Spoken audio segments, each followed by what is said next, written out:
أعوذ بالله من الشيطان الرجيم. بسم الله الرحمن الرحيم. ولقد آتينا لقمان الحكمة أن اشكر لله ومن يشكر فإنما يشكر لنفسه ومن كفر فإن الله غني حميد. وإذ قال لقمان لابنه وهو يعظه يا بني لا تشرك بالله إن الشرك لظلم عظيم. ووصينا الإنسان بوالديه حملته أمه وهنا على وهن وفصاله في عامين أن اشكر لي ولوالديك إلي المصير. وإن جاهداك على أن تشرك بي ما ليس لك به علم فلا تطعهما وصاحبهما في الدنيا معروفا واتبع سبيل من أناب إلي ثم إلي مرجعكم فأنبئكم بما كنتم تعملون. يا بني إنها إن تك مثقال حبة من خردل فتكن في صخرة أو في السماوات أو في الأرض يأت بها الله إن الله لطيف خبير. يا بني أقم الصلاة وأمر بالمعروف وانه عن المنكر واصبر على ما أصابك إن ذلك من عزم الأمور. ولا تصعر خدك للناس ولا تمش في الأرض مرحا إن الله لا يحب كل مختال فخور. واقصد في مشيك واغضض من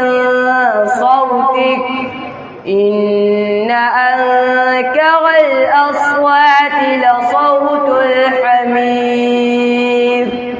صدق الله العلي العظيم.